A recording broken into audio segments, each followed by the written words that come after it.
আসসালামু আলাইকুম রহমতুল্লাহ বারাকাতুহু। আশা করি সবাই ভালোই আছেন। আপনারা যারা ১৯তম শিক্ষক নিবন্ধন পরীক্ষা দিতে যাচ্ছেন বা যারা এই পরীক্ষাটার জন্য অপেক্ষা করে আছেন, তাদের মনে কয়েকটা বিষয়ে খুব ঝামেলা সৃষ্টি হয়েছে। নাম্বার 1 হচ্ছে এই পরীক্ষাটা কবে নাগাদ হবে? দেখুন ভাই, পরীক্ষাটা কবে নাগাদ হবে সেটা তো অলরেডি একটা নোটিশে কিন্তু বলে দিয়েছিল যে পরীক্ষাটা ঈদের পরে অর্থাৎ কুরবানি ঈদের পরে হওয়ার সম্ভাবনা আছে। যখন ওই যে শূন্য পদের যে তালিকাটা দিয়েছিল তখন। আপনারা মানে হয়তো প্রেস ব্রিফিংটা দেখলে বুঝতে পারবেন। কিন্তু সার্কুলারটা কবে হবে এই বিষয় নিয়ে খুব ঝামেলা আছে। আমি বলেছিলাম যে এই মে মাসের ১৫ তারিখের মধ্যে হয়তো সার্কুলারটা চলে আসবে। আসলে নিবন্ধন কর্তৃপক্ষের কাছে সাংবাদিকরা গিয়েছেন, কথা বলেছেন এবং বলার পরে সেখান থেকে জানা গেছে যা তা হচ্ছে তারা নিজেরাও জানে না সার্কুলার তারা কবে দিতে যাচ্ছে। এখন কেন এই এইটাই মূলত আগে বলে নিব, এরপরে আমি আমার মেইন আলোচনাতে যাব। তা হচ্ছে এই সার্কুলারটা ১৯তম নিবন্ধন যে শিক্ষক বিজ্ঞপ্তি যেটা আরকি, এই নামে না এসে নবম শিক্ষক নিয়োগ এই যে নামটা অর্থাৎ নবম শিক্ষক নিয়োগ এই যে বিজ্ঞপ্তিটা এই নামে আসতে পারে। বুঝতে পেরেছেন? এবং এর পিছনে কারণ হচ্ছে ১৮তম নিবন্ধন পর্যন্ত অনেকেই আছেন যারা এখনো পর্যন্ত চাকরি পান নাই। তো এই যে ৭৭,৭৯৯ টা পদের জন্য যে সার্কুলারটা দিতে চাওয়া হচ্ছে ১৯তম নিবন্ধনের ব্যানারে, এইটা যদি এভাবে হয় তাহলে দেখা যাবে এই যারা এই ৭৭,৭৯৯ জন টিকবেন অর্থাৎ যারা মানে এই কয়টা পদের জন্য যাদেরকে নেওয়া হবে আরকি, সুপারিশ করা হবে, তাদের তো একটা সার্টিফিকেট আসবে। আবার তারা সেই গণবিজ্ঞপ্তির মাধ্যমে আবেদন করে তারপরে তারা নিয়োগ পাবেন। এই সিস্টেমে যদি ১৯তম নিবন্ধনে নামে যায় আরকি। সেটা না করে নিবন্ধন কর্তৃপক্ষ চাচ্ছে যে ওই ১৮তম পর্যন্ত যারা পাস করেছেন তারা ওভাবে থাক। তাদেরকে আলাদাভাবে বিজ্ঞপ্তির মাধ্যমে নেওয়া হবে এবং এই এখন যারা অর্থাৎ এই সার্কুলারে যারা আসতে চাচ্ছেন তাদেরকে যদি নবম শিক্ষক নিবন্ধন এই নাম না দিয়ে যদি নবম শিক্ষক নিয়োগ এই নামে নেওয়া হয়, তাহলে দেখা যাবে তাদেরকে সরাসরি সুপারিশটা দেওয়া যাবে। অর্থাৎ যারাই টিকবেন এখানে তারাই ওই ৭৭,৭৯৯ টা পদের জন্য সরাসরি বিবেচিত হবেন এবং তাদেরকে সেভাবে মেধাক্রম অনুযায়ী সরাসরি নিয়োগ দিয়ে দেওয়া হবে। তাদের আর গণবিজ্ঞপ্তির কোনো প্রয়োজন পড়বে না। বুঝতে পেরেছেন? এই কারণেই তারা ওয়েট করতেছে এবং এটাকে ফাইনালাইজ করতে পারলে এটাকে যদি সেইভাবে তারা সবকিছু ঠিকঠাক করে অনুমোদন করাতে পারে তাহলে এইভাবেই এই ব্যানারে আসার সম্ভাবনাই সবচেয়ে বেশি। অর্থাৎ তখন আর এই ১৯তম শিক্ষক নিবন্ধন নামটা আর থাকতেছে না। এটা আমি যতদূর জেনেছি আমি আপনাদেরকে বললাম। যদি আমার কোনো ভুল ত্রুটি হয়ে থাকে আমাকে জানাবেন। তবে মনে হয় আমি ঠিকঠাকই আপনাদেরকে বলেছি। আরেকটা বিষয় তা হচ্ছে সাবজেক্টিভ কি ১০০ মার্কের হবে নাকি ১৪০ মার্কের হবে? এই জিনিসটা নিয়ে কিন্তু আপনাদের মনে অনেক দ্বন্দ্ব আছে। দেখুন, সাবজেক্টিভটা ১৪০ মার্কের এটা হওয়ার সম্ভাবনা আছে। তবে সেটা যদি হয় তবে সেটা শুধুমাত্র স্কুল ২ এর জন্য হলে হতে পারে। অর্থাৎ যে জায়গায় বাকি যে ৬০ মার্ক জেনারেল সেটা থাকবে ৬০ মার্কের আর ১৪০ থাকবে হচ্ছে আপনার সাবজেক্টিভ। এইটা স্কুল ২ এর জন্য হলে হওয়ার সম্ভাবনা সবচেয়ে বেশি। এ নিয়ে কিন্তু কোনো গেজেটও প্রকাশ হয়নি, কোনো কিছু না। শুধু মুখে বিভিন্ন জায়গা থেকে একটা কোচিং সেন্টার বলেন বা বিভিন্ন সোর্স থেকে আপনারা জানতে পারছেন, তাই আপনারা এটা বলতেছেন। আমার কাছে যেটা যুক্তিযুক্ত মনে হয় সেটাই আমি বললাম। এবং আমি আগে পরে যা বলেছি এই নিয়ে তা কিন্তু হয়েছে। তাই আমার কাছে মনে হয় এটা শুধুমাত্র স্কুল ২ এর বেলায় হলেও হতে পারে। আর যদি সব বেলায় হয় তাহলে তো আলাদা কথা। তবে মূল বিষয় কি দেখেন, আপনার মার্ক ১৪০ সাবজেক্টিভ আর বাকি ৬০ মার্ক জেনারেল, এটা কোনো ম্যাটার না। পরীক্ষা তো ২০০ মার্কই হচ্ছে। তাই না? বিষয় হচ্ছে এইটা। আপনি বেশি আসলে বেশি করে মানে আসবে আরকি।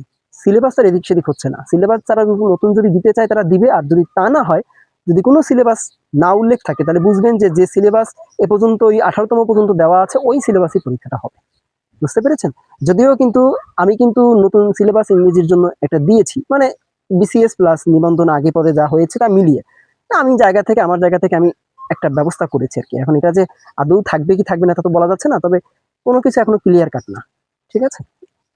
এবার আসি হচ্ছে আপনাদের যে উদ্দেশ্যে আমি এসেছি আরকি। তা হচ্ছে আপনারা আমাকে বারবার বলেছেন যে, "স্যার বই কি পড়বো? পরীক্ষা আজ হোক বা কাল হোক, পরীক্ষা যদি হয়, কি ধরনের বই পড়বো?"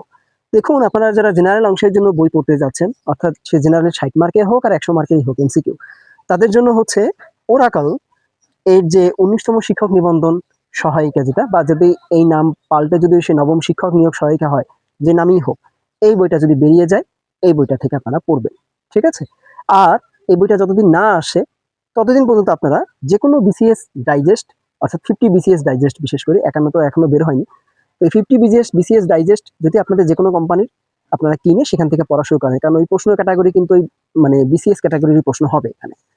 আর যদি বলেন যে স্যার কোন বইগুলো ডাইজেস্ট আকারে ভালো, তার মধ্যে নাম্বার 1 হচ্ছে প্রিসেপ্টরস, নাম্বার ২ হচ্ছে প্রফেসরস, নাম্বার ৩ হচ্ছে অ্যাসুরেন্স।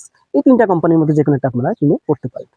যদি আপনাদের কাছে এই বই না থাকে, যদি এই বই না কিনতে চান, তাহলে আপনাদের যে প্রাইমারি সহকারী শিক্ষক নিয়োগ সহায়িকা যেটা আপনারা কিনেছেন, বা ধরেন প্রধান শিক্ষক নিয়োগ সহায়িকা যেটা কিনেছেন, সাধারণত যারা এই নিবন্ধনে অ্যাপ্লাই করছেন তারা বেশিরভাগই এইগুলোতে অ্যাপ্লাই করেছেন। তো ওই সময় যে বইগুলো কিনেছেন এগুলো পড়লেই হচ্ছে, ওই সেম ক্যাটাগরির প্রশ্ন হবে। আর যদি আপনাদের আগে পরে নিবন্ধনে গাইড থেকে থাকে 18তম নিবন্ধনে, তো সেটা পড়লেন, সেটা যে কোম্পানিরই হোক। ওকে, যদি এও কারোর কাছে না থেকে থাকে, তাহলে নন ক্যাডার নিয়োগ সহায়িকা আপনাদের কাছে যেটা আছে, বিশেষ করে প্রফেসর হলে ভালো হয়, এই বইটা আপনাদের কাছে যদি থেকে থাকে এই বই থেকে পড়লেই হচ্ছে।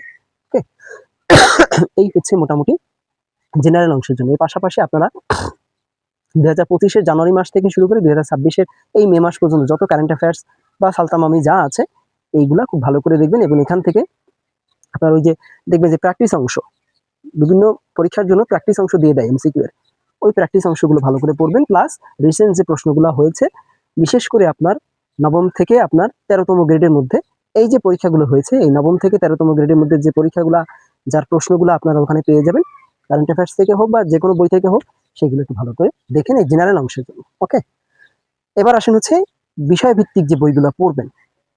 দেখুন, স্কুল 2 এর জন্য আপনারা পড়বেন হচ্ছে প্রফেসরস। ঠিক আছে, এটা যেহেতু সবারই জন্য, স্কুল 2-তে যারাই পরীক্ষা দিবেন তাদের জন্য, সে বাংলা, অঙ্ক, ইংরেজি বলেন, বা শুধু বাংলা বলেন আর ইংরেজি বলেন, বা সাধারণ জ্ঞান বলেন, এরকম একটা সিলেবাস দিয়ে দিবে। যেটাই দিক, সে তার উপরে এই প্রফেসরসের যদি বইটা বেরিয়ে যায়, সেই বইটা খুব ভালো হবে। আর হচ্ছে যদি স্কুল 1-এর জন্য যান এবং কলেজ পর্যায়ের জন্য যদি যান, তাহলে যারা মানবিক বিভাগে আছেন তারা প্রফেসরসটা পড়েন, যারা ব্যবসায় শিক্ষা বিভাগে আছেন তারা দিগদর্শনটা পড়েন, আর যারা বিজ্ঞান বিভাগে আছেন তারা ওরাকলটা পড়েন। এই হচ্ছে স্কুল 1 এবং কলেজ শেখার জন্য। প্লাস যারা আপনার মাদ্রাসার জন্য থেকে, মাদ্রাসা লাইন থেকে এসেছেন বা মাদ্রাসার জন্য স্কুল বা কলেজ পর্যায়ে পরীক্ষা দিতে চান, তাদের জন্য বিদ্যাবাড়ির যে বইটা আছে, এই আরবি প্রভাষক বলেন বা আরবি শিক্ষক নিয়োগ, এই বইটা খুব ভালো। ঠিক আছে, এটা পড়লেও হবে। আর হচ্ছে যারা কারিগরি বিভাগ থেকে আসছেন বা যারা কারিগরি বিভাগের হয়ে পরীক্ষা দিতে চাচ্ছেন, তাদের যে কোনো বই পড়লেই হবে, বাট তাদের ব্যতিক্রম সিরিজের বইটা তাদের জন্য ভালো হবে। এটা আমার পার্সোনাল পার্সপেক্টিভ থেকে আমি বললাম, আপনারা আমাকে বলতে বলেছেন, আমি বলেছি। এই আর কি, নেওয়া বা পড়া আপনাদের হাতে, আপনারা যেটাই পড়েন না কেন। তবে বিষয়ভিত্তিক বই যেহেতু এখনো কোনো কিছু বের হয়নি, খুব বেশি কিছু না, হয়তো বিদ্যাবাড়ির কিছু বই বেরিয়েছে, আপনারা যদি হাতে সময় থেকে থাকে, যদি পরীক্ষা যেতে কবে হবে, মানে পরীক্ষা ঈদের কুরবানির পরে হবে ইনশাল্লাহ, বাট সেটা তো এখনো টাইম টেবিল এখনো বলেনি, আপনারা আপনাদের মতো করে বই কিনে পড়তে পারেন। আর সবচেয়ে ভালো হয় যে বিষয়ভিত্তিক আকারে যে 49 বিসিএস যে বইগুলো ছিল আর কি, বুঝছেন, যে পরীক্ষাটা হয়ে গেছে, ওইখানে তো সিলেবাসের সাথে নিবন্ধন সিলেবাসে অনেক মিল আছে, তো ওইটা থেকেও যদি আপনারা নিয়ে পড়তে শুরু করেন, যেহেতু এই বইগুলো এখনো বের হয়নি, তেমন তেমন খুব বেশি বের হয়নি, তাতেও হবে। ঠিক আছে, এই আর কি, এই বলতে আসা। তো ভালো থাকবেন। আমার কোনো ইনফরমেশন যদি মিস ইনফরমেশন আকারে যায় আপনাদের কাছে, আমাকে সেটা জানান।